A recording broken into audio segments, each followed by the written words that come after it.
ನೀಲಹಳ್ಳಿ ಗ್ರಾಮ ಪಂಚಾಯತ್ ಗೆದ್ದು ಮೆಂಬರ್ ಆಗಿದ್ದೀರಾ ಸರ್? ನೀವು ಗೆದ್ದಾಗ ಮತಗಳಂತೇಳಿ ಎಷ್ಟು ಇತ್ತು ಟೋಟಲ್? ಹಾಂ, ಇಲ್ಲ ಅಂದ್ರೆ ನೀವು ಅವಿರುದ್ಧ ಆಯ್ಕೆ ಅಲ್ವಾ? ಸರಿ ಸರ್. ಸರ್ ಅಂದರೆ ನಿಮ್ಮ ಅಪೋಸಿಟ್ ಯಾರು ನಿಂತಲ್ಲ ಅವಿರುದ್ಧ ಆಯ್ಕೆ ಆಗಿದ್ದೀರಾ ಸರ್? ಅವಿರುದ್ಧ ಆಯ್ಕೆಯಾಗಿ ಮೆಂಬರ್ ಆಗಿದ್ದೀರಾ. ರಾಜಕೀಯ ಜೀವನ ಹೆಂಗೆ ಅನಿಸ್ತಿದೆ ಸರ್ ನಿಮಗೆ? ಅನಿಸ್ತಾ ಇದೆ ಅಷ್ಟು. ಯಾವ ಥರ ಚೆನ್ನಾಗಿ ಅನಿಸ್ತಾ ಇದೆ? ಚೆನ್ನಾಗಿನೇ ಇದೆ, ಕಷ್ಟನೇ ಇದೆ, ಕಷ್ಟ ಎರಡೂ ಇದೆ. ಅಂದರೆ ಜನಗಳ ಅಭಿಪ್ರಾಯ ತಿಳ್ಕೊಂಡು ಯಾವ ಥರ ಅಂತೇಳಿ ಆ ಥರ ಇದೆ. ಸರಿ ಸರ್. ಇವಾಗ ಗೆದ್ದು 3 ವರ್ಷ ಕಾಲಾವಧಿ ಕಳೆದಿದ್ದೀರಾ ಸರ್. ನಿಮ್ಮ ಗ್ರಾಮಕ್ಕೆ ಏನೇನು ಕೆಲಸ ಕಾರ್ಯ ಅಭಿವೃದ್ಧಿ ಮಾಡಿದ್ದೀರಾ? ವಾಟರ್ ಸಪ್ಲೈ ಮಾಡಿ, ಸಿಸಿ ರೋಡ್ ಮಾಡಿದೀವಿ, ಡ್ರೈನ್ ನಾಲೆ ಮಾಡಿಸಿದೀವಿ, ಡ್ರೈನೇಜು, ಸಿಸಿ ರಸ್ತೆ, ನೀರಿನ ವ್ಯವಸ್ಥೆ. ಸರಿ ಸರ್. ಮತ್ತೆ ಇನ್ನೂ ಏನಾಗುತ್ತೆ ಮಾಡಿಸೋ ಅಂದರೆ ಇನ್ನೂ ಯಾವ ಥರ ಪಂಚಾಯತಿಂದ ಬರುತ್ತೆ ಆ ಥರ ಮಾಡಿಸ್ಬೇಕಂತ ಇದ್ದೀರಾ ಸರ್? ಇನ್ನೂ 2 ವರ್ಷ ಕಾಲಾವಧಿ ಇದೆ ನಿಮಗೆ ಸರ್. ಇನ್ನೂ ನಿಮ್ಮ ಗ್ರಾಮಕ್ಕೆ ಏನೇನು ಅಭಿವೃದ್ಧಿ ಮಾಡ್ಬೇಕು ಅಂದ್ಕೊಂಡಿದ್ದೀರಾ? ಏನೇ ಅನುಕೂಲ ಬೇಕಾಗಿದೆ ಅದೆಲ್ಲ ಮಾಡಿಸ್ಬೇಕು ಅಂತ. ಅಂದರೆ ಇವಾಗ ಏನೇನು ಪ್ರಾಬ್ಲಮ್ ಇದೆ ಅಂತ?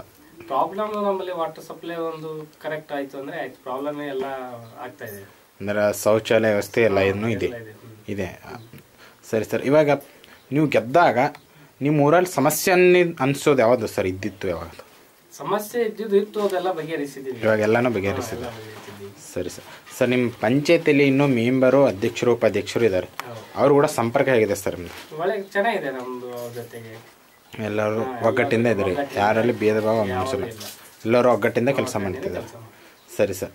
ಸರ್ ನಿಮಗೆ ರಾಜಕೀಯಕ್ಕೆ ಬರೋಕ್ಕೆ ಗುರುಗಳು ಸಪೋರ್ಟು ಯಾರು ಇದ್ದಾರೆ? ಸಪೋರ್ಟ್ ಊರು ಎಲ್ಲ ಜನರು ಒಪ್ಪಿಗೆಯಿಂದ, ಊರಿನ ಜನರೇ ನಿಮ್ಮ ಸಪೋರ್ಟು, ಅವರಿಗೆ ಗುರುಗಳು ಅಂತ ಹೇಳ್ತಿದ್ದಾರೆ.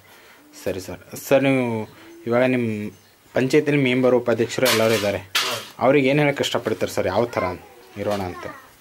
ನಮ್ದು ಏನು ಪ್ರಾಬ್ಲಮ್ ಇದೆ ಅದೆಲ್ಲ ಅವ್ರ ಹತ್ರ ಹೇಳ್ಕೊಂಡು, ನಮ್ಮ ಪ್ರಾಬ್ಲಮ್ ಇದ್ದು ಸರಿ ಮಾಡಿಸ್ಕೊಡಿ. ಹಾಂ ಸರ್. ಅಧ್ಯಕ್ಷರು, ಉಪಾಧ್ಯಕ್ಷರು ಅಪ್ಪಣೆ ತೊಗೊಂಡು ಏನು ಕೆಲಸ ಇದೆ ಅದೆಲ್ಲ ಸರಿ ಮಾಡ್ತಾರೆ. ಸರಿ ಸರ್. ಸರ್ ಇವಾಗ ನೀವು ಗೆದ್ಲಕ್ಕ ಕಾರಣ ನಿಮ್ಮ ಊರಿನ ಜನರೇ ಕಾರಣ ಸರ್. ಹೌದು ಸರ್. ಅವ್ರಿಗೆ ಏನು ಹೇಳಕ್ಕೆ ಇಷ್ಟಪಡ್ತೀರಾ? ಅವರು ನಮಗೆ ಒಂದು ಆಯ್ಕೆ ಮಾಡಿಕೊಟ್ಟಿದ್ದಕ್ಕೆ ಅವ್ರು ಧನ್ಯವಾದಗಳು ಅಂತ ಹೇಳ್ತಾರೆ. ಸರಿ ಸರ್. ನಿಮ್ಮ ಕೆಲಸ ಕಾರ್ಯಗಳು ಹಿಂಗೆ ಮುಂದುವರಿಯುತ್ತೆ ಹೇಳ್ತಾ ಧನ್ಯವಾದಗಳು ಸರ್. ನಮಸ್ಕಾರ.